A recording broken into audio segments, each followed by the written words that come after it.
Hello and welcome to This is the Way, a podcast sponsored by the Hong Kong Ethics Lab of the University of Hong Kong. My name is Richard Kim. And I'm Justin Tewald. For our Chinese-speaking audience, 欢迎收听道可道中国哲学播客. Okay, so our topic for today is a big one. It's on the so-called happy fish debate in the Zhuangzi. So as soon as I say it, many of you will know exactly what I'm talking about. It's a very famous, much discussed debate depicting Zhuangzi himself, the great Taoist philosopher, arguing with his very good friend and regular interlocutor Huizi or Huishi, and they're arguing about whether Zhuangzi can know that some fish are happy, given the fact that Zhuangzi himself is not those fish. So I'm sure many people are eager to hear about this, either because they already knew about this debate and have lots of questions, or they've just been intrigued even by this setup. Before we do that, we would like to have these sort of casual conversations. So we were trying to figure out what exactly we would say about this topic. And we decided one thing that would be of interest to people is just to look behind the curtain and talk a little bit more about the process of choosing passages and choosing topics to discuss. And so let me just say this much. I find that generally speaking, we're both quite persuadable. We're both agreeable. Oftentimes, if one of us is really motivated to discuss a particular topic, the other one can be persuaded. But one way in which our preferences are most manifestly different is this. Richard is often interested in doing the most important passages, the most consequential ones, the ones that have been widely discussed and debated, and precisely because they're very interesting and deep and profound and suggestive of many possible interpretations and so on.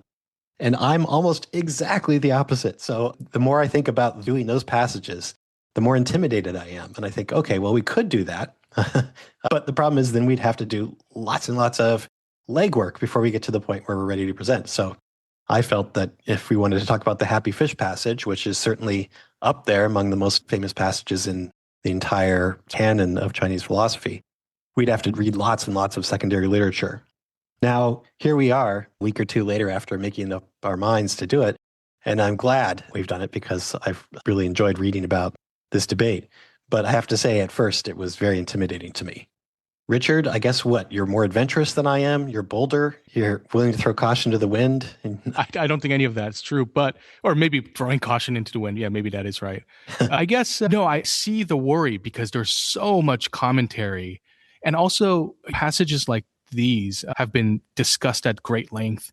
And so many people love these specific passages like the happy fish passage in the Zhuangzi, or say the butcher passage, or, the king and the ox passage in the Mengzi. People have discussed these passages and refer to them all the time. And they're discussed at great length in the philosophical literature. I think for me, the reason why I end up picking these passages is mainly because I just find them to be the most interesting. I mean, I use them for my own teaching also when I teach classical Chinese philosophy, or also sometimes in my intro to philosophy class. And these are passages that I think that raises really interesting questions that even people who have not studied the text at great length can at least grasp. Of course, they might not notice all the ambiguities or the different angles, but you can see why it's so interesting and they can kind of get into it. And so when it comes to this particular passage, the happy fish passage, let's call it, actually, the way I learned of it, it was actually my very first exposure to Chinese philosophy, because I think in our third year of graduate school, we are asked to teach our own intro to philosophy class. And to get some teaching experience, and maybe also, for administrative reasons, I bet they like it. But one thing that you do when you're a graduate student is you go to the bookstore where they sell all the books for every class, and then you can go to the philosophy section and you can see the different sections of, let's say, intro to philosophy, which was what I was about to teach, and see who teaches them and what books they order. I don't know if this is same at your university. So I noticed for one of the intro sections, this very good logician named Curtis Franks, who teaches logic at Notre Dame, he assigned the Zhuangzi. And so I was I was curious about that. I knew of Zhuangzi, but I knew he was a logician. He didn't work on non-Western philosophy. So Curtis Franks is a logician. Yeah. Yeah. So that is surprising. Yeah, exactly. And well admired, well regarded, respected. And I just wanted to see like how he taught the text and which passages he used. And so I think I met up with him a week later and I asked him, "Oh, I noticed you have Zhuangzi as part of the class. What do you teach?"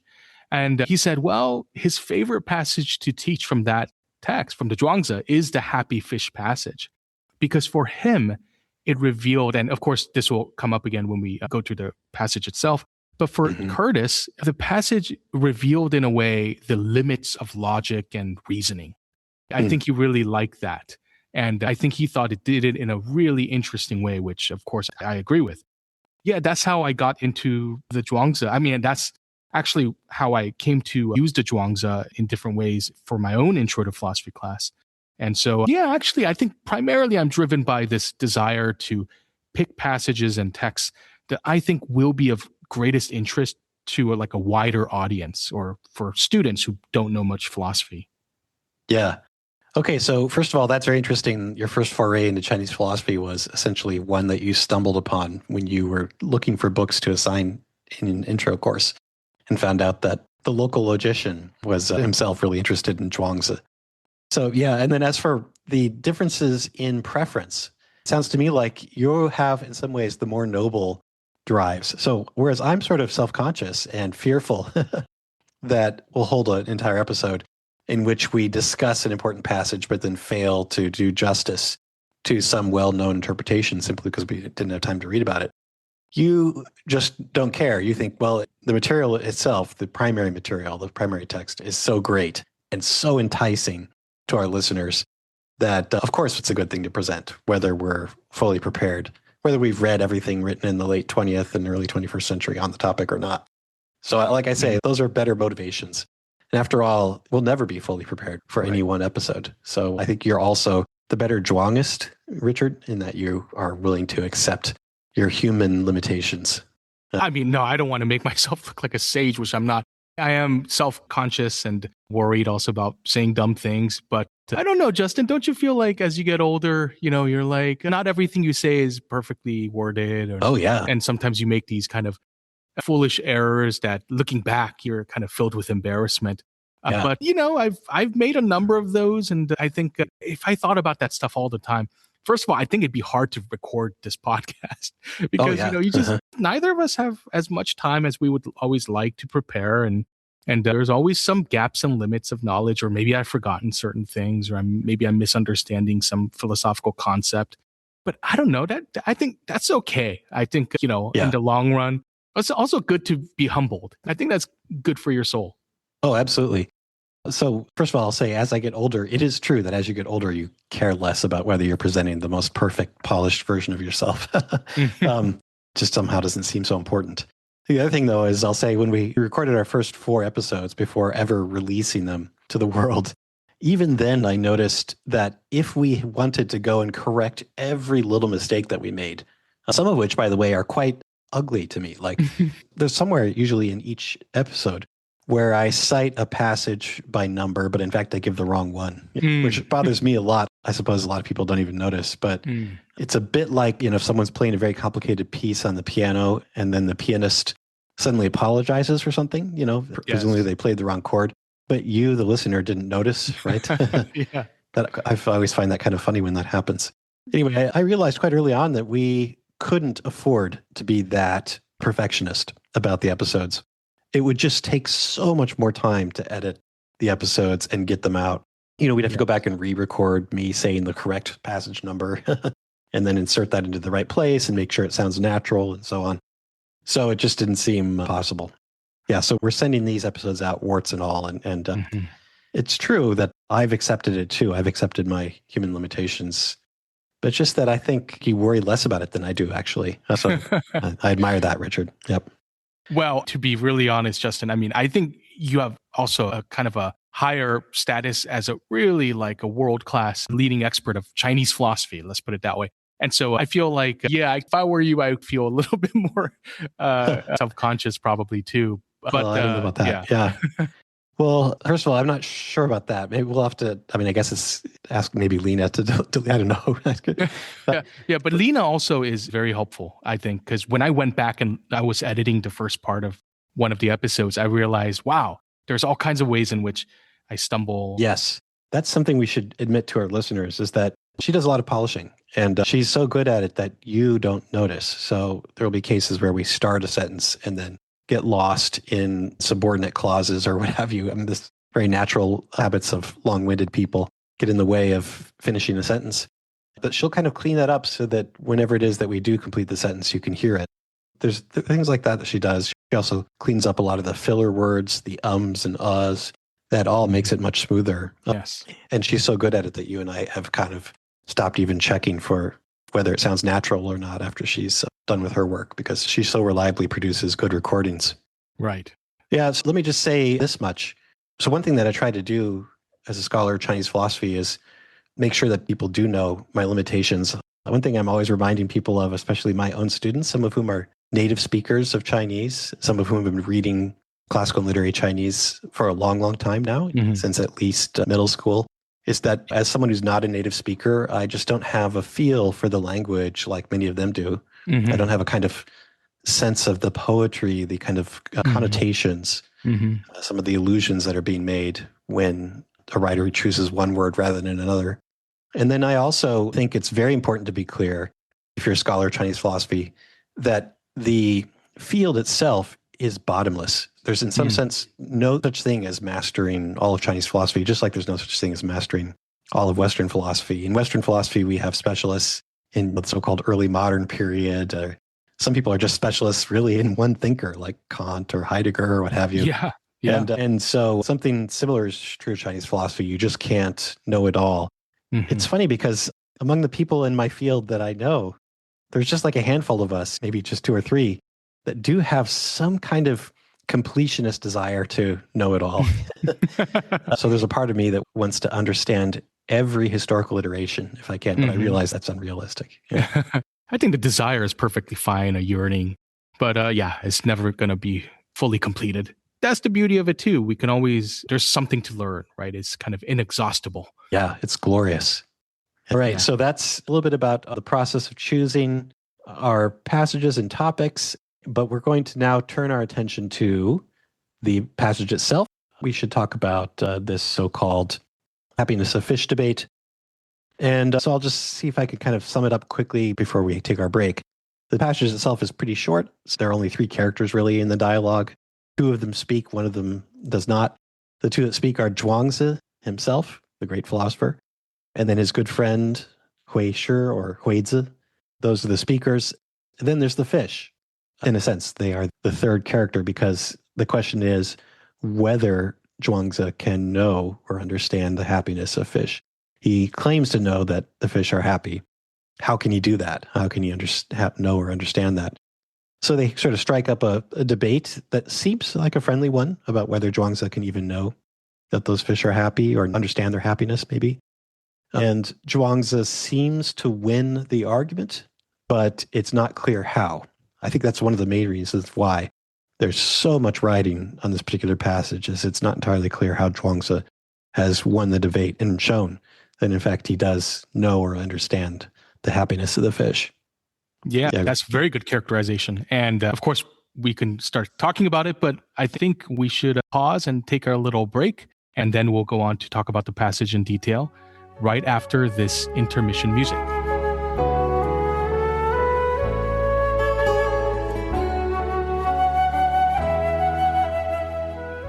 Okay, we're back, and we're back after what will seem to you just a matter of seconds, but to us was, an hour and a half or something? So Richard and I had quite a discussion about how to present this material, in which we basically rethought the entire plan that we had come into this recording with.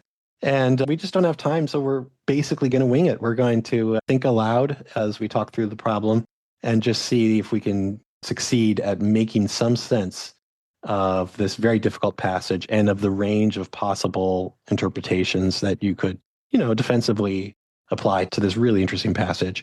And I guess we just did, after all, in part 1, didn't we establish that we're willing to accept imperfection? Yes. So we're now about to demonstrate how much imperfection we're willing to accept. So yeah, we'll start with, I think we're still going to stick with the basic plan of reading the passage first, and then we'll discuss the possible interpretations of it. I'll just clarify a couple things that are a bit ambiguous, and then we'll discuss the range of interpretations. So yeah, we're going to discuss the most famous passage, or one of the most famous passages from the Zhuangzi, up there with the Butterfly Dream passage. In Chinese, it's often called the Hao Liang Zhi Bian. It's the debate on the bridge over the river Hao. So it's kind of the Hao Bridge debate or something like that. But in English, we often call it the happiness of fish debate. And sometimes that's the way to refer to it in Chinese too. It's a discussion between Zhuangzi, the title character of the famous Taoist text, and his very close friend Hui Shi, right? They're debating this issue. Hui Shi, I guess we should say a little bit about him, right? Is known in his own right as a leading philosopher of his time. Unfortunately, we don't really have his writings. His writings do not survive to the present day. That's true of many of the philosophers that are mentioned in these old classical texts. There just weren't enough people willing to copy and recopy his stuff over the centuries for it to survive. But we do know that he is famous for having 10 theses, which basically look like paradoxes. And he's known as one of the leading figures of the Mingjia in Chinese, which is sometimes translated as the logician school. Sometimes they say sophists. I think literally it just means the school of names, the school of philosophical thought that had a lot to do with language and names. And what we can tell from what's said about him secondhand in the surviving works and from these 10 theses that he's known for is that he was quite interested in exploiting ambiguities of language. So the paradoxes that he offers seem to suggest that he was interested in ambiguities in language. That's one of the reasons why some people call him a sophist, which is to say someone who persuades others primarily through tricks of language, you know. He was said to be a very skillful debater. That was a kind of common observation made about him. There are other texts, not just the Zhuangzi, that complain that he's a bit of a academic debater, that he sometimes debate argument for the sake of argument, defending astonishing views just for the sake of impressing others, you know, and not because he's actually interested in getting to the truth of the matter. Xunzi, a great Confucian philosopher, makes this complaint about some of the so-called school of names thinkers. So yeah, that's how Hui Shi is supposed to be understood, as a kind of really good debater who's very astute about language, is very good at using, kind of manipulating abstract concepts, but isn't all that devoted to truth or knowing the truth of the matter, maybe isn't all that devoted to practical stuff, you know, practical solutions to problems and that sort of thing. And one of the most interesting things about the Zhuangzi is that he and Hui Shi are presented as, I would say, best friends, Richard. I don't know if you agree with me. Mm-hmm. I think there's basically no friend closer to Zhuangzi than Hui Shi, who's sometimes called Huizi, by the way. When you add that zi, that's an honorific that basically means master. So sometimes he's referred to as Master Hui. And yeah, they're good friends. There's some passages in the Zhuangzi that are clearly quite critical of Hui Shi, but otherwise they seem to be close. They understand each other well in the way that you would expect friends to understand each other. That is, there's a lot of kind of implicit knowledge they have of one another just from their long history together. It's Huizi, it's Hui Shi, who rushes over to console Zhuangzi when he hears that Zhuangzi's wife has died. There's a very famous, moving story about Zhuangzi passing the grave of Hui Shi after Hui Shi has died, and telling the long story to explain how well they work together, essentially, and how he's basically lost the only partner with whom he can really engage in his art or craft, which apparently is discussion or debate. So yeah, they're actually close friends, and for many people, that's quite surprising. Because they disagreed with each other in deep, fundamental ways, it seems, right? And yes. yeah, so it's interesting to see a friendship like that. You know, the two people that come to my mind are Ruth Bader Ginsburg and Antonin Scalia. I don't know if you know that, but they were No, I didn't know very that. close friends. I mean, they would actually go to opera together, spend New Year's Eve together. And the two are extremely different in so many ways. Yeah. And I'm sure they disagreed all the time. Good for them, I must say. That's an achievement, I think. I think I guess they bonded. I mean, they must probably, you know, they thought that the other person was wrong in many ways, but I guess they must have had some kind of deep respect. And yeah, I do find that kind of friendship really fascinating and actually quite beautiful in many ways. Yeah. There's a broader question which we won't even be able to solve today for sure, but that sometimes intrigues me, which is that did Zhuangzi need Huizi? Did Zhuangzi need Hui Shi as a friend? That is, does Hui Shi represent a kind of abstract thinking, philosophical rigor, maybe, that Zhuangzi needed to go through and needed to be sort of tested by in order to finally arrive at his other sort of knowledge, which is clearly not the kind that Hui Shi recommends, whether we want to call that other kind of knowledge mystical or just kind of more intuitive or what have you. Is it possible that those were necessary stepping stones, or a ladder or something that he had to climb? And if without it, he just wouldn't have been Zhuangzi, right? So is Hui Shi a kind of enabling condition for Zhuangzi as we know him now? Or would Zhuangzi have been Zhuangzi anyway, without his friend? It just so happens that he really enjoys his friend's company. I know what I think about it, which is that he was much better off for having had Hui Shi as a friend, and that he wouldn't have reached the depths of profundity that he did without someone to really push him in this way. Yes, I'd like to think that too. Yeah, right. Right, so that's the setting, and we'll now read the passage. So I guess we were going to split it up, weren't we? So one of us is going to be Zhuangzi, and one of us is going to be Huizi. I guess I'll be Huizi. First of all, I refuse to be out-humbled by you, Richard. You've been, I think this time I'm going to ironic insist. Move, yeah. Yeah, right. Yeah, I'm going to arrogantly insist that I'm humbler than you. And besides that, Huizi is sort of the straight man in a comedic duo, right? He's the one who's sort of naive. And I actually often feel in philosophical discussions that I'm that one, that I come to the philosophical discussion with naive assumptions. So I think I should be playing Huizi in this case. Okay, fair enough. All right, so the passage begins like this. Zhuangzi and Huizi were wandering on a bridge over the Hao River. Zhuangzi said, "Look at those mottled fish out, wandering at ease. That's the happiness of fish." And then Huizi said, "You are not a fish. How do you know the fish's happiness?" Zhuangzi said, "You are not me. How do you know I don't know fish's happiness?" And Huizi said, "I'm not you, so I certainly don't know what you know. And since you're not a fish, you don't know the fish's happiness." There. Perfect. Zhuangzi said, "Let's go back to the beginning. When you asked how I knew fish's happiness, you had to know I knew already in order to ask. I know it by the Hao River. That's how." There it is. Yes. All right. Yep. So I think even though we just read this passage, it's nice to give a quick summary of what we just read. So basically, the events that unfold begins with Zhuangzi sees some fish frolicking in the Hao River and says, "That's the happiness of fish." And Huizi says, "How can you know that? You're not a fish." Zhuangzi replies, "Well, you're not me, so how do you know that I don't know?" And then finally, Huizi says, "Well, that's the same problem that applies to both of them. Huizi can't know Zhuangzi, and Zhuangzi can't know the fish." And then the final passage or final part of the passage is actually kind of difficult and mysterious. Zhuangzi says, "Let's go back to the beginning. Just by asking the question, you assumed that I already knew it." And then he adds mysteriously, "I knew it by," or the character can also mean or from, "the Hao River." That's how. Yes. That's how I knew it. Yeah, exactly. Yeah.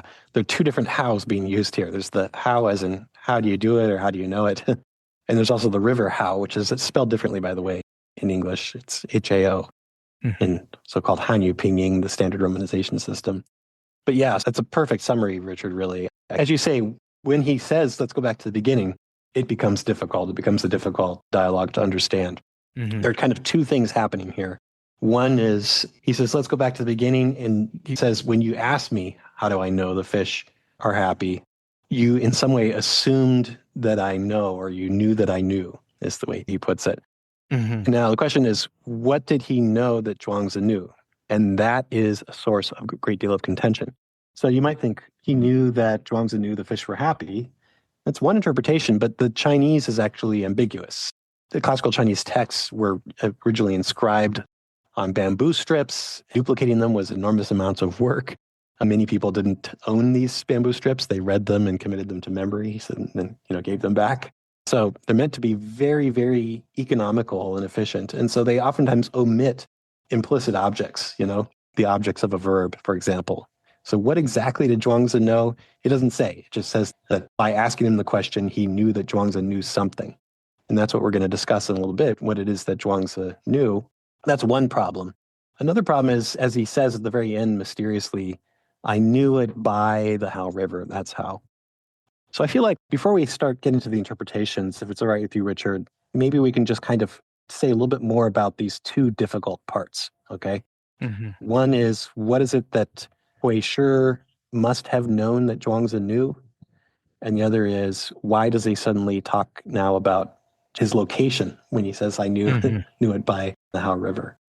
So the first question in that sort of final move, kind of logical move that he makes, you must have known that I already knew. That part is hard to spell out, but I think this is what we can say. Even if you don't know exactly what it is that Hui Shi is presupposing Zhuangzi having knowledge of, you can still probably fill it in in various ways that will satisfy you.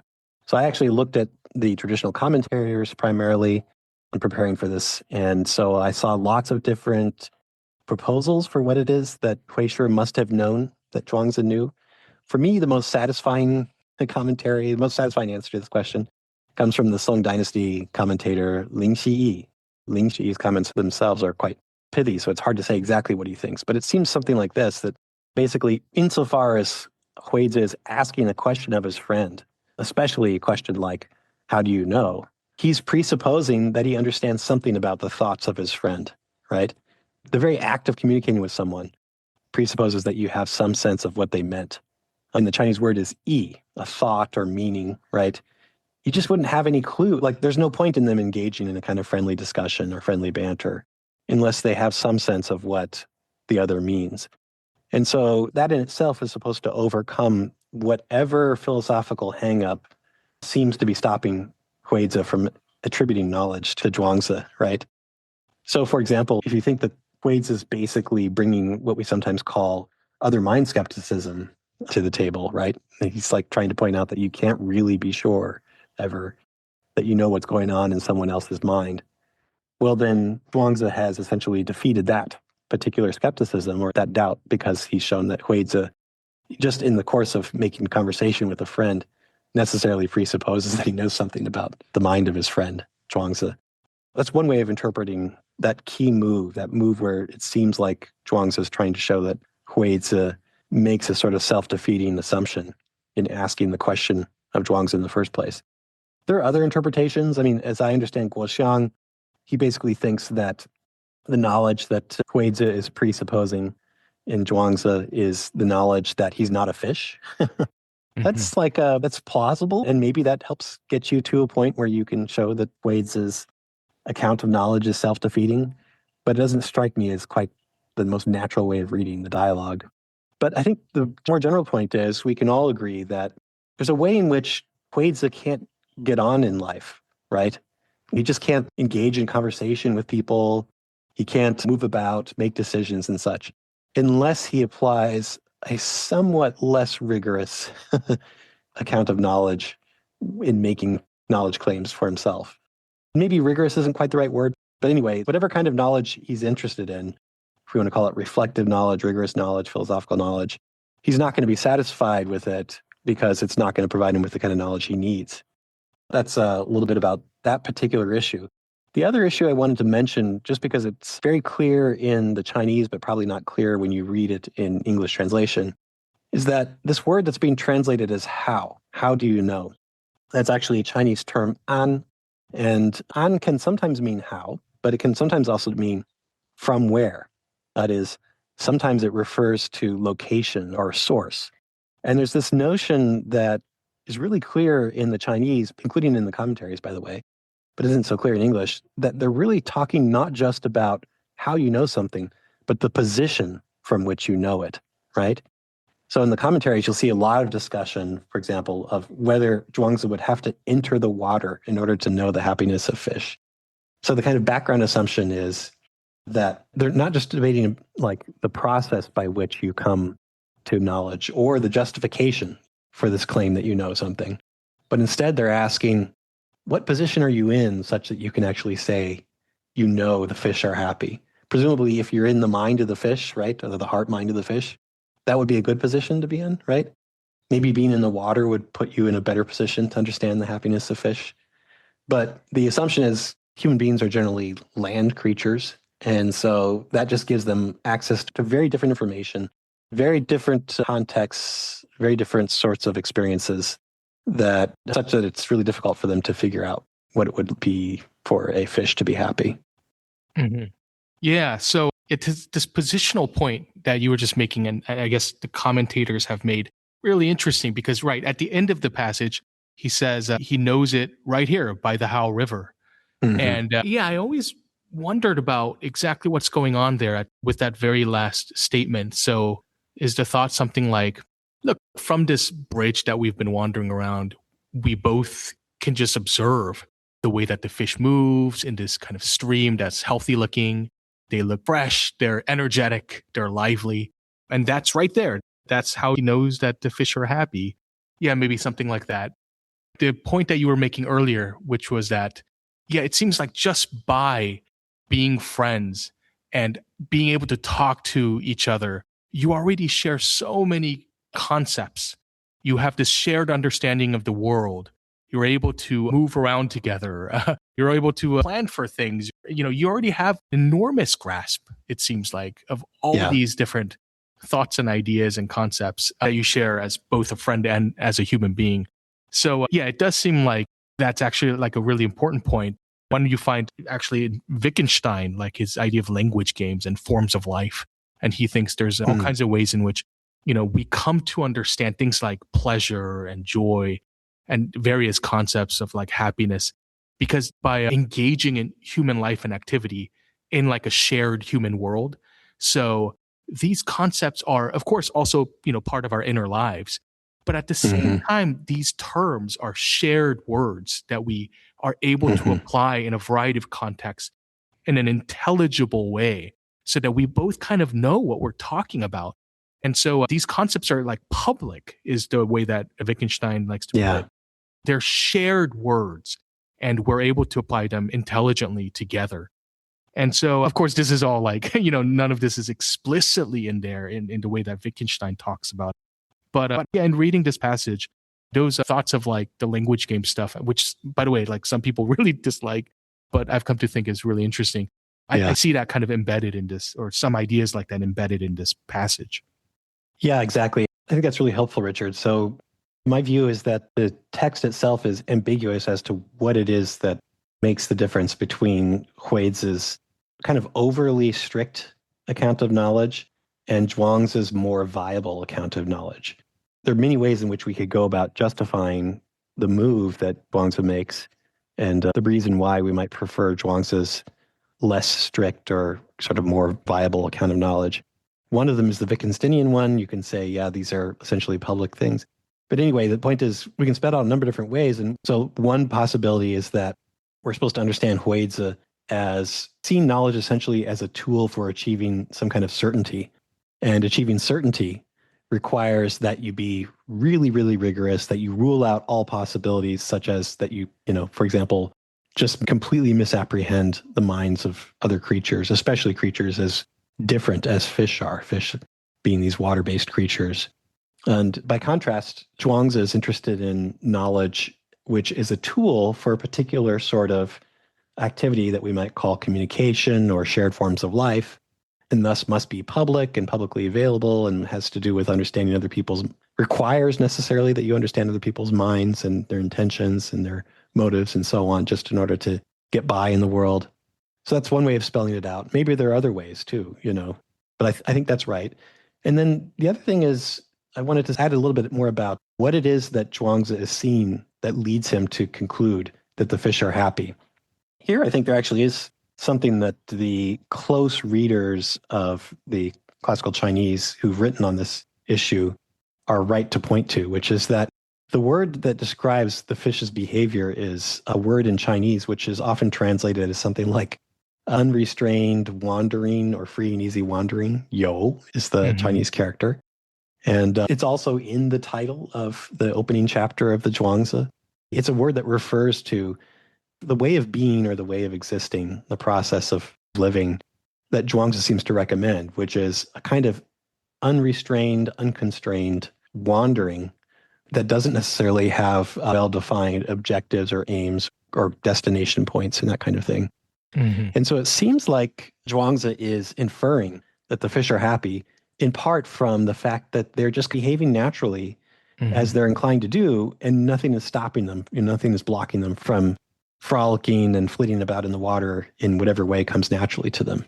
One way of reading them, this is an interesting possibility, is that he's generalizing from experiences that he's had and maybe from experiences that he attributes to other living creatures in general, that they're all joyful or happy, or well off when they're unconstrained in that way, when they're just kind of engaged in this free and easy wandering and just behaving naturally as they're most inclined to do.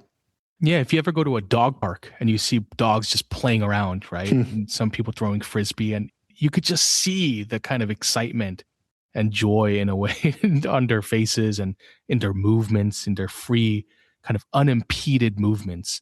Sometimes people define pleasure as kind of unimpeded activity. Unimpeded. Yeah. And I think the idea is something like, well, yeah, because it's free, it's not impeded by obstruction, it flows, right? I mean, the flow comes to mind here. And so, yeah, it seems like the fish are flowing freely. And Zhuangzi seems right that he could see the happiness of the fish in the way that I think we can see the happiness of all kinds of other creatures in a very ordinary, intuitive way. Even little children. Actually, we both received an email from our friend PJ Ivanhoe just before we started recording, and he mentioned that, like, yeah, this is just very kind of intuitive, ordinary knowledge that even children have, and where we're able to see the happiness of different kinds of creatures. Unless, of course, we've been kind of, I don't know, unless we've studied too much, philosophy and gotten into the mode of having to justify everything in some very specific way. And in a way, there's this Taoist idea, right, that culture and teaching can kind of corrupt our natural comprehensive ability or intuitive powers, right? And so maybe Zhuangzi kind of sees Huizi as having, I don't know if he would say like corrupted, but at least been maybe overly influenced by, these kinds of logical or analytical thought processes. Yeah, right. So we are now beginning to provide the outlines of a particular interpretation of the debate. And so maybe this gives us a chance to sort of introduce possible interpretations. So the one that we're discussing is the one according to which Zhuangzi is referring to an ordinary kind of knowledge. So when he claims to know that the fish are happy, he's just making the sort of claim that like a young child could make when they're playing with dogs in the dog park, to know that the dog is happy, even though the child doesn't have access to, the dog's inner state of mind, or for that matter, even understands all that much about the dog's motivation.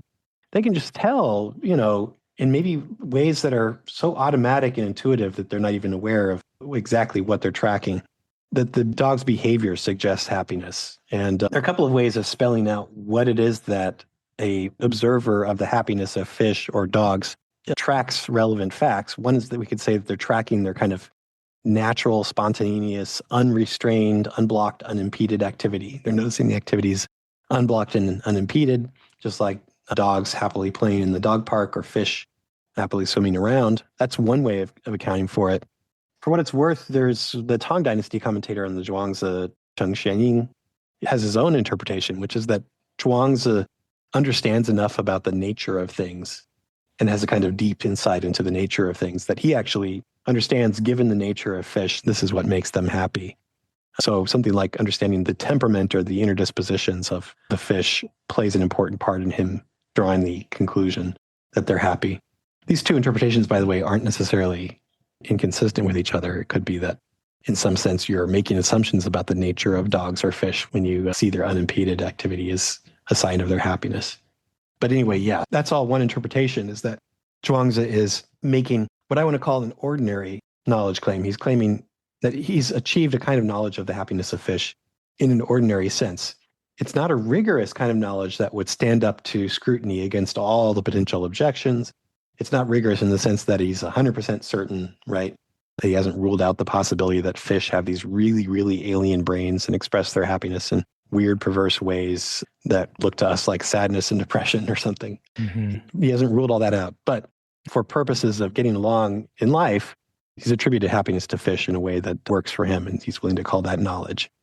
So we'll call that the kind of, if it's all right with you, Richard, we can call that the ordinary knowledge interpretation of the dialogue. There is at least one other major interpretation we can juxtapose with it, which is what we'll call the mystical interpretation, according to which Zhuangzi is not actually trying to defend and get Huizi to adopt ordinary knowledge, but rather a very rarefied sort of knowledge that's only available to people who are very special in some way, who've engaged in some kind of highly specialized training or have achieved some sort of, highly rarefied state of mind that very few people can achieve.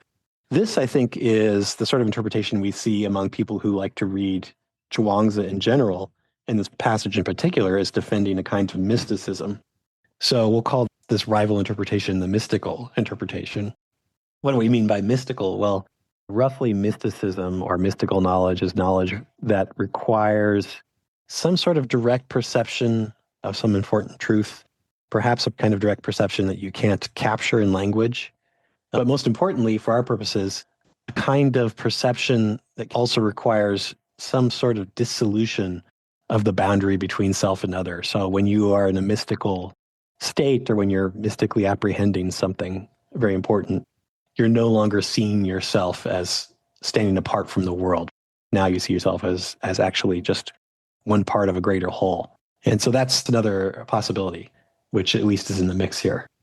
Mm-hmm. At one point when we were discussing the Zhuangzi many episodes ago, we talked about the heavenly perspective from which boundaries kind of dissolve and categories dissolve. And it seems like, maybe this mystical reading suggests that what Zhuangzi was able to gain, maybe through those processes like fasting of the mind, some kind of union with the Tao, was this kind of dissolution of those boundaries, and so is now able to sort of directly grasp the happiness of fish. So I take it this is also the interpretation of Harold Roth, one of the scholars that I think we were talking about earlier. And I think you and I are probably in agreement that we see this as a possible reading, but doesn't, I think, to us capture the passage as well. I mean, it just seems like even the way that the passage ends doesn't really allude to any kind of mysterious, perception or anything like that. It just seems like he thinks there's a way in which, just from the How River, look, you can see the happiness of fish. And so at least when it comes to the passage itself, I'm not sure if I buy into this mystical interpretation. Yeah, so if you look at it in context, actually, the more I think about it, the more skeptical I become. So I was, in context, it really seems like Zhuangzi is trying to establish that there's a kind of knowledge that Huizi himself already has access to, right? Mm-hmm. And Zhuangzi was using that kind of knowledge, or maybe that method of instantiating knowledge himself. And both people do. It's like a relatively familiar one.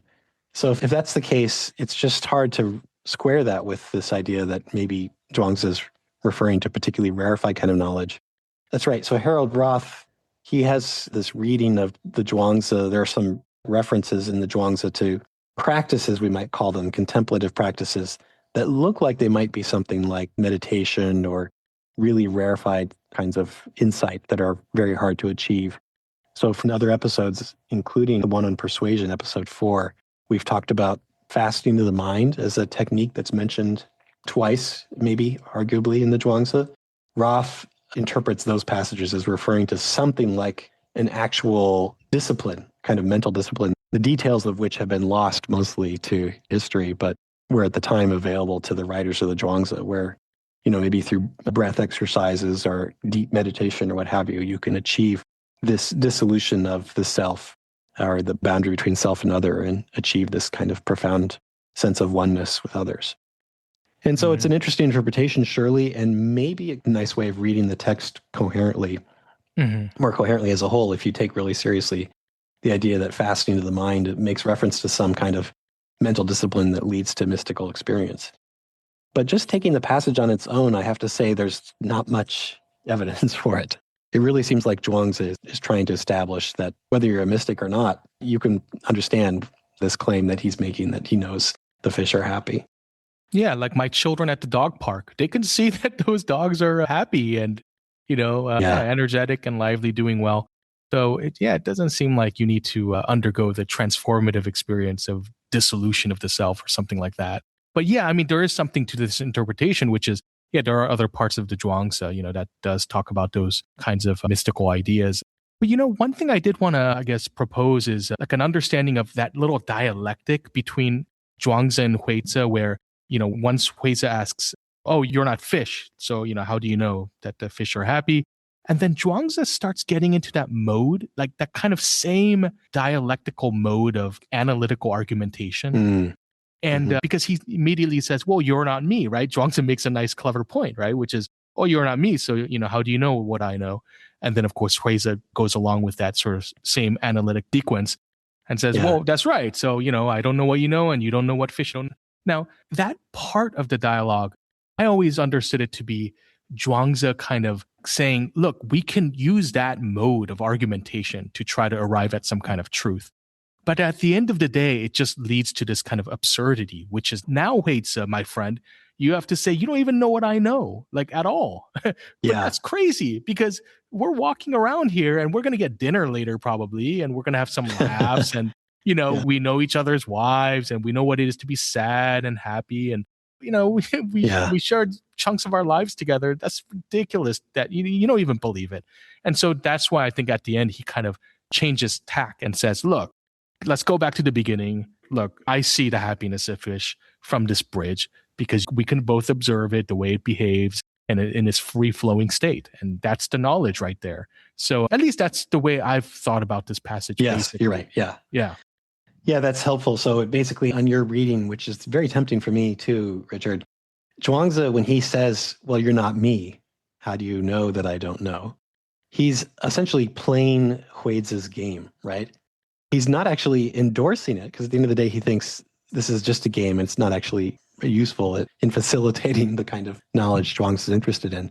But he's just showing that if you play Huizi's game, it's going to be problematic in Huizi himself didn't anticipate, right? That's to be contrasted with another way of reading Zhuangzi's more analytic response, which is to say, no, he's actually defeating Huizi at his own game. I don't know, are these two things incompatible with each other?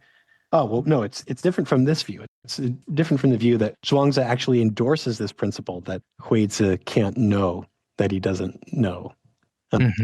So whatever Zhuangzi is making there, it's sort of like tongue-in-cheek. It's a little facetious. It's not entirely sincere.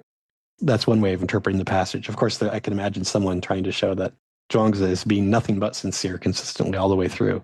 But to me, it really looks like he's kind of, what happens is there's basically an abrupt turn at the end where Zhuangzi says, okay, now let's stop playing around and get serious. Yeah, right. So then there's the question, what happens at that abrupt turn when we go back to the beginning, as Zhuangzi says, right? And I think there are at least a couple ways of interpreting that.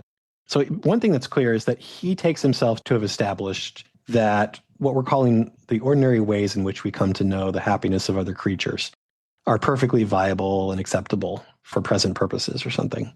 But then the question is, how has he established it? And there are a couple of options here. One is to say that Zhuangzi has essentially shown how like Huizi's underlying assumptions lead to some kind of absurdity that he can't accept, right? So let's just say for now, for the sake of argument, that what's motivating Huizi's skepticism is what we sometimes call other mind skepticism. So you just can't know what's really going on in the minds of other sentient creatures, whether they're fish or people or dogs or what have you. And I think this is the Ling Shiyi, that Song Dynasty commentator's interpretation. That just is not a viable view. It doesn't have any legs. You can't get by in the world with that kind of view. And moreover, it's self-defeating. Like Huizi, even in asking the question, how do you know the fish are happy, has to presuppose some knowledge of other minds, So that's one move, is what I'm going to call the self-defeating move, which often involves showing that there's some kind of absurdity that follows from one of Huizi's assumptions. But there's also just kind of a more general reading that Zhuangzi is engaging in what we might call a therapeutic exercise. He's not necessarily providing an argument. He's just trying to remind Huizi that he shouldn't be so attached to this really rigorous, highly philosophical, maybe we'd say overly abstract sense of knowledge that he seems to be looking for, right? So here's a good example of kind of a therapeutic move that's distinguished maybe from just showing that Huizi has absurd self-defeating assumptions. This now I'm going to borrow shamelessly from Hume's, what is it called? The Dialogues Concerning Natural Religion, I think. Yeah. So in that dialogue, there's a really kind of strong skeptic. I think his name is Philo, is that right? And then there's a person who speaks for what we might call a sensibly informed common sense. His name is Cleanthes. And Philo endorses such a strong form of radical skepticism that it turns out he can't even trust his own senses. And at one point, his opponent Cleanthes says, okay, well, now let's see what happens to you when it's time to leave, because I think they're on the second floor where they're having this discussion. I'd like to see whether you leave by the window or the door. And Philo, of course, is going to take the door. So there, I don't think Cleanthes has defeated Philo. He's defeated the skeptic, essentially by showing that the skeptic himself just can't accept such demanding standards for his knowledge or such rigorous criteria, right? That he actually needs a kind of knowledge tool, as so to speak, that's less demanding in order to get by. So he's helping him to overcome his attachment to this overly rigorous count of knowledge or vision of knowledge. Mm-hmm. And so that's a kind of therapeutic move. And some people actually just take Zhuangzi to be doing that. It's not so much attacking the problem head on, but just getting Huizi to relax a little, chill out, and accept a more intuitive, ordinary sort of knowledge, which allows for attributions of happiness to fish all the time. Maybe not every time, of course, but just when there's good evidence like there is at the moment. And of course, like if you look back at the passage, the very setup of the passage is these two friends are just strolling around, right? They're also wandering at ease. And, you know, you can imagine they're just like chatting and making jokes, having a good time. And then Zhuangzi makes this simple, innocent comment about the happiness of fish. And then, of course, Huizi, you know, takes this as an opportunity to spring on him his analytic, arguments. And, maybe, there's a way in which there's something like improper about it. I don't know. Although I must say, like, I think when I started doing philosophy in college, I bet I did make this kind of, prickish move of like using philosophical argument in such a terrible way among friends and raising obnoxious questions, in, I don't know, probably out of pride or to show off in some stupid reason. But yeah, like I'm picturing some kind of event like that. And then Zhuangzi starts. Of course, Zhuangzi is also, I'm taking him to be just as smart and, sharp as Huizi. And he starts playing the game, but then kind of leads him to absurdity, at least on my interpretation. And then finally, he's just like, look, let's go back to the beginning. Come on. We see the happiness of the fish from here. Yeah, at least that's one way I was thinking about the passage. Yeah. Okay. So on that view, Huizi's mistake is not only to introduce the wrong kind of argument, but also to violate the rules of conversation or something. Something. Yeah. I was wondering, in a way, like it's an improper context. I mean, maybe in a philosophy graduate seminar, you can ask about whether there's an external world, you can ask like these real, difficult philosophical questions and ask for really precise, sound arguments. But even Hume, right? I mean, he was so smart. I mean, he had these skeptical worries, but, he said something like, when I step outside, I just go have my beer and play some pool and, hang out. And so that, I don't just fall into this utter depression. I think there's something right about that. The standards of knowledge that we apply, say, in the study, to use Hume's language, or in the classroom, to use our language, where you and I are both more accustomed to applying them in the classroom. But then there are the other standards of knowledge. I want to call them less demanding, maybe a bit looser or something, that we apply in most ordinary conversations. Yeah, and actually, I think one move that's often made these days by epistemologists is to say, listen, knowledge claims are highly contextualized. Generally speaking, when someone claims to know something, it's within the context of a particular discipline or line of inquiry. And so they're kind of ruling out some questions as sort of beyond doubt, that just for purposes of this exercise, we're not going to even ask. They don't even come up. Like, for example, if you're one geologist talking with a bunch of other geologists about the age of a rock, then obviously the salient facts that you're trying to get at here are essentially, what would the age of the rock be if we just stipulate that, in fact, the rock really exists, that we're not just living in a dream or in the Matrix or what have you. Like, that's just not the right context in which to raise these questions. And success at establishing a knowledge claim, a geological knowledge claim among other geologists, doesn't depend upon answering a radical skepticism of the Matrix sort or the dream. Or doing calculus doesn't mean you have to establish the reality of numbers or something like that and give a Platonist argument that numbers are real. Yeah, no, you could still do calculus and it can be real knowledge. Yeah. That's a good example. I like that geology example. Yeah. Yeah, so I just wanted to, it's funny, Richard and I, in preparation for this episode, as I was saying earlier in part one, I was kind of grumbling because I thought this was an ambitious project just to record on this episode. And so we agreed that I would read the traditional commentaries, as I like to do, I sort of want the historical Chinese view on the issue. And then Richard would read the sort of English secondary scholarship, which was a huge task, I have to say, Richard. That's a much more than anyone could chew. So in preparation for this, I read a great number of traditional commentaries on it. And I was very interested in this question. If you've studied enough Western philosophy, then you're quite familiar with what I want to call other minds skepticism. So this is the doubt that you could ever really know what's going on in someone else's mind. Well, I think, by the way, like, isn't the other formulation that how do you know if there is consciousness, at all in other people? So I'm not sure Yes, which of the right. two is the more like the central question for philosophers of mind. Yeah, exactly. So those are both abiding, tenacious questions that somehow often come up in Western scholarship on philosophy of mind, and for that matter, on knowledge and skepticism. And every once in a while, at least in the history of interpretations of Chinese thought that you see, especially, say, in earlier times, you don't see it so much in recent times, you'll see people who want to say, oh, in Chinese thought, and maybe for people who think in Chinese in general, in classical Chinese anyway, these sorts of doubts just don't come up, doubts about the sort of subjectivity of other people or what have you. Mm. And so thus you would expect maybe the other mind skepticism doesn't come up. That's a kind of really strongly deterministic vision of how cultures work that I think is probably hard to sign on to, but some people have endorsed it. And so I've always been sort of skeptical just because I remember being in fourth grade and, wondering, how do I know that I'm not surrounded by a bunch of automatons, or that Yeah.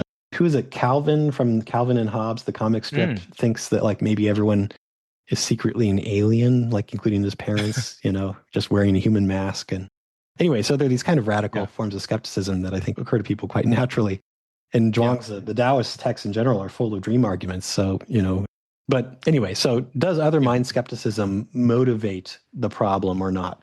When Hui Shi says, you aren't a fish, how do you know the fish are happy? And then, of course, when Zhuangzi replies, well, you're not me, how do you know that I don't know? Is some kind of doubt about the ability to know other minds directly playing a role in explaining the argument, essentially? And I actually think that in many cases, but not in all cases, it is. All right. So, there's a little bit of discussion in the traditional commentaries about what principle it is that Hui Shi is assuming, which Zhuangzi shows to be absurd or self-defeating. All right. Mm-hmm. And for Cheng Xuanying, that Tang Dynasty commentator I mentioned, that's the principle that, I think this is a good translation, that one who doesn't experience the joy of another won't know the joy of another. So in Chinese, it's 不乐不知之意. So it's the kind of the standard or the principle that you have to actually have some experience of someone else's joy in order to know something about the joy, either what the joy is like or even know that they're having it. And my suspicion is that some doubt about the ability to really confidently attribute mental, psychological, emotional states to other creatures with whom you don't share a mind is motivating that particular principle, if we understand the principle that way, right? Mm-hmm. Guo Xiang thinks that the principle in dispute is essentially the principle of 不可以相知之意, just not being able to understand one another. And I think what he means here is understand one another's minds. So I think in both cases, there is actually some awareness of what I'm calling skepticism about other people's minds, other people's inner states, that helps to explain how the argument's supposed to work. And, oh yeah, I also wanted to add that there seems to be like a relatively broad consensus among the commentators who are paying close attention to the details of the argument. So here I'm thinking of people like Guo Xiang and Cheng Xuanying. Guo Xiang is the first great commentator on the Zhuangzi, kind of the earliest commentator whose commentary still survives in its entirety. And both of them basically take Zhuangzi to be availing himself of a kind of indirect sort of knowledge of the happiness of fish, whereas Huizi seems to be presupposing some sort of direct experience of the happiness of fish as a possibility. Maybe I'm reading too much into them, but I think it's very clear in the case of that Tang Dynasty commentary, Cheng Xuanying. He's like, well, listen, this is how the knowledge claim works for Zhuangzi. Zhuangzi knows something about the nature of things. He knows something about what makes, in virtue of that nature, what makes those things happy. And by the way, among the nature of things that he knows is the nature of fish. And so he sees them behaving in ways which, given their nature, you would expect them to behave, and concludes that they're happy. So that's actually quite indirect, right?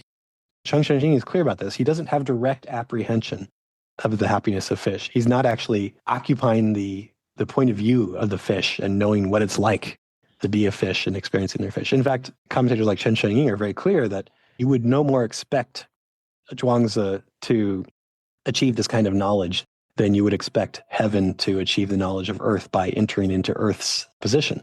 The assumption is that in some ways, this is a kind of knowledge that you can achieve maybe in spite of, maybe because of the differences in the different stances and different positions that you have. So you shouldn't expect Zhuangzi to suddenly jump into the water before concluding that the fish are happy. Just to be clear, so Cheng Shuining would say Zhuangzi has indirect knowledge of the fish's happiness, but he would say Zhuangzi would have direct knowledge of, let's say, his wife's happiness because he's a fellow human. Is that right? Because, I mean, even his wife's happiness, he's not like experiencing it directly. Yeah, that's right. One of the reasons we have the other mind problems at all. Even as a young person, when you said, you were fourth grade? I mean, one thing you realize is you might be wrong about whether someone's feeling sad or happy. People can conceal their emotions, or you're not always quite right about what's going on inside someone's head.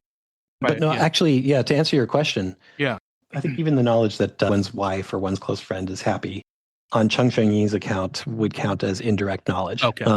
So it's just because you happen to know something about their nature, or what we might call their really fundamental and important dispositions, psychological dispositions, that you're able to infer, given how they're behaving and given the inputs that they're reacting to, that they're happy, Now, one thing you can say is that at least the temperament, the dispositions of a fellow human being, especially one you know as well as your spouse, are much more familiar to you. You're much more confident in knowing them than you are the nature or fundamental dispositions of a fish, which is such a different species and lives in a very alien environment and so on.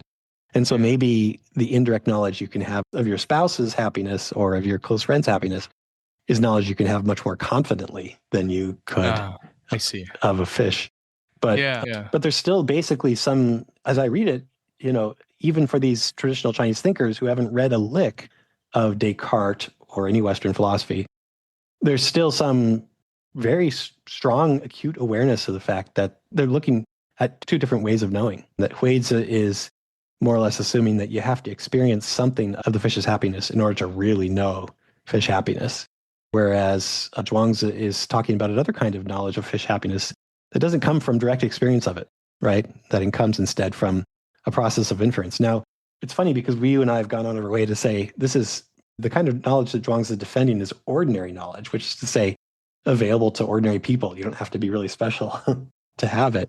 Right. And so now I think I should add, although it's ordinary, it's very sophisticated, right? I mean, our ability to kind of make fast automatic inferences from the behavior of dogs and fish as to what's going on inside their minds or something can be quite sophisticated. Yes. And it can be so fast and so automatic as to be invisible to us, We don't know exactly what it is about the fish's behavior that makes us think with a great deal of confidence that they're joyful or happy.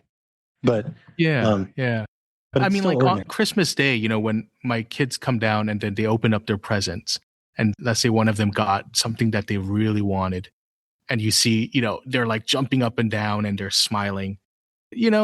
If you were in that room, you would go, wow, they're really happy, like they're excited. Yeah, I guess but on this view, these would all be indirect knowledge. Because I did wonder if there's a sense in which, look, I can directly see the happiness from, in this case, I'm pretty sure I'm right too, that they're excited and happy right there, as they open up their presents. So I'm not sure how that's different, or I don't know if I have to make an extra step or infer that. Yeah. So, right. I admit that it's a little bit difficult. So there are two difficulties for me. One is whether it's right for me to attribute this distinction between direct and indirect knowledge to the traditional Chinese commentators like Cheng Shengyi. And that's a contested claim, I admit. The other is whether it's right to even say that certain really robustly empathetic acts of recreating someone else's happiness count as indirect. So let's say that really when you say your kids are happy opening their presents, what you're doing is projecting yourself into their situation, imagining how you'd feel in that situation, and just knowing with great deal of confidence that you'd be really happy, If you were as young as they were, if you cared about presents as much as they do, And if you, I don't know, believed that Santa Claus was real, do your kids still believe Santa Claus is real? No, I think not anymore, but yeah. Oh, none of them do? Oh, okay. Yeah. Anyway, so yeah, would you be as happy and as joyful as they are? I guess that's a kind of direct perception. I mean, you're still making an inference, right? That their circumstances are relevantly similar, that they would basically have the same reaction that you would. So I don't know. I guess I'm inclined to say it's all indirect. No, I could see that view. I mean, these are really difficult, deep questions. I think about this stuff a lot now because I've been reading this book on intention by Elizabeth Hanscom, but she gives an example like this, like, okay, if someone, is just writing on a desk, right? Like a child who's even like come of age, like 12 years old, can just come into the room and see that her mom is writing on the desk, right? Mm-hmm. Now, would that be a direct knowledge or would that also be a kind of indirect knowledge, even that? Because, of course, there's a host of background facts that that child needs to know, what a pen is, what, piece of paper is, and so on if she's writing by hand. And yeah, writing is, I mean, it's a certain process, it's an intentional process, it's an activity. Yeah. Yeah. How would you describe that kind of, I mean, it's a pretty simple kind of human action, but yeah, it's complicated still. That's a super difficult issue, and it raises this more fundamental problem that I find I can't even begin to answer, which has to do with how much conceptual baggage is carried in our ordinary perceptual experiences. When we perceive things, are we perceiving them through the lens of various concepts? Yeah, so I don't know. It's tough, but I wonder if, like, maybe at least for purposes of understanding Cheng Shenying and some traditional Chinese commentators, we could bracket that issue and say, well, there's this thing that they're calling direct experience of joy, which you can have for yourself. And how much sort of inference and indirect knowledge gathering is being done when you have that experience of joy is an open question, right? I mean, or it's a question we're going to set aside. But still, the point is you can have this sort of direct experience of joy, and you can't directly experience someone else's joy, whether they're a human being or a fish or a dog or what have you. And so it's just indirect in that sense, that it's like involves some additional steps that mediate, in some sense, your attribution of joy to the other mind or the other creature. Yeah, I mean, that is a fundamental difference, that we come to realize as we get older in the world. Like, other people have thoughts and intentions and certain sensations that you don't fully directly grasp in the way that you have direct kind of grasp of, your own feelings and thoughts. It's a fundamental distinction we learn. Yeah. So in that sense, yeah, maybe that's the sense of the indirect there that they're getting at. Yeah. So we've actually managed to say quite a lot about the dialogue. It's funny because we both did so much preparation that from our point of view, we've only just barely addressed the range of controversies that have come up in the secondary scholarship on this famous dialogue. Yeah. And I'm now realizing, having gone on so long, that we're just not going to even be able to address them. No. I mean, there's so many issues of like also bringing in other parts of the Zhuangzi to help explain this passage. Yeah. Certain Chinese characters that we didn't even discuss that is controversial. Right. And contested. It shows you that this passage is extremely rich and just definitely worth returning to again at some point. I hope, Justin, we can do a part 2. In fact, I'm hoping to write a paper on this passage now. I feel motivated. Oh, great. But who knows when? I don't know. Hopefully that'll happen, and then we can discuss that paper. Yeah, well, we definitely read very good secondary scholarship on this, so we'll be sure to include some of that stuff in the show notes. Sadly, we weren't able to mention it all.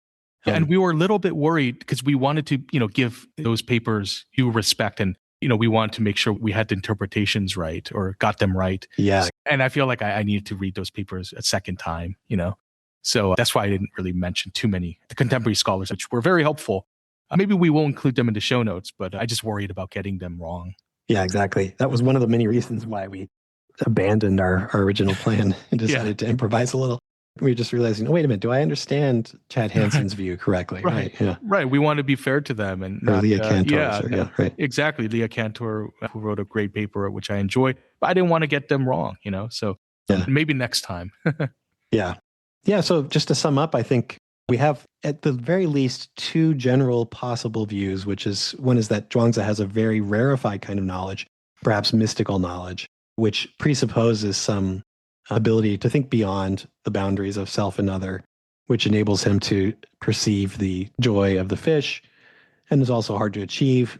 Richard and I generally found that not so plausible and sided with this view that Zhuangzi was defending what we want to call ordinary knowledge in the sense that it's relatively accessible even to ordinary people. Not necessarily that it's like ordinary in terms of its achievements. It's actually quite sophisticated and complex and engaging in complex reasoning and imaginative processes.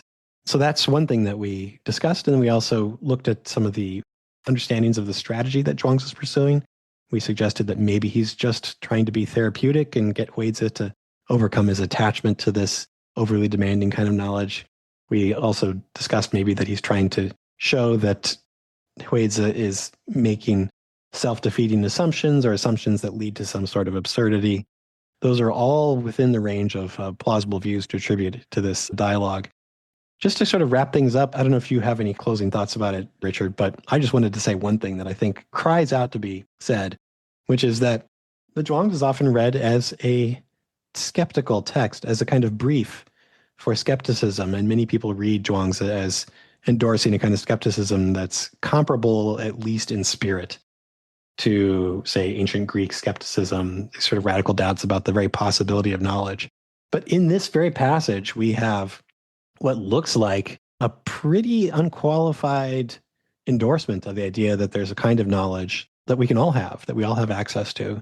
And that's useful. It's like actually, worth pursuing this kind of knowledge. It's worth talking about. It's worth introducing into conversations with your friends. And that's knowledge of the joy of other creatures. So that just puts a big question mark over the usual reading of Zhuangzi as a skeptical text. Yeah, that's a great last point to end this episode on. And the only remark I would have is Zhuangzi is amazing.